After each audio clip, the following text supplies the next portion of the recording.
जय जगन्नाथ सांग मैंने गुड मॉर्निंग आपण मैंने केमती अच्छा आज सका मो पिला मानक स्कूल छाड़ी बाहर जाइली टिके दांड को परिबा आने को गला बेले पतित पावन को दर्शन करी जाइली।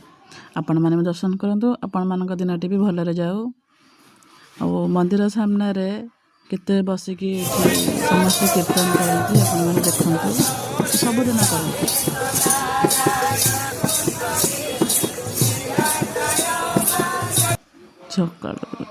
सकाळु सकाळु काम सारी आसी तापर मैं लगी पड़ी रोसई रे।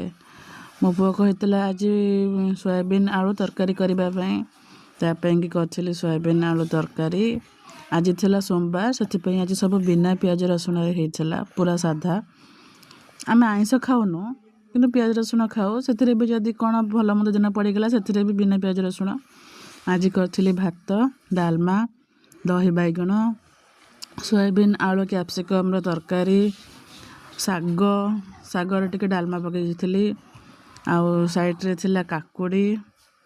एठी देखते से मैंने केमती खावाई तरतर होती भोक लगे 2टा बाजिगला। आज खाଇବା कला बेलू टे डेरी होगला हाथ ताती जाऊँगी तथापि से गोल खाऊँ। ये मु बसी पड़ी सामने लाइटा आसला बेलू टे अंधार हो मछी बोली से मैंने खाऊँ। मु पचारि खाଇବା केमती है मत कहले खाଇବା बढ़िया है। आपण मानक जदि मो भिडियोटी भल लगिला से लाइक करेंगे सब्सक्राइब करेंगे कमेंट करेंगे। एतिक रोची। जय जगन्नाथ।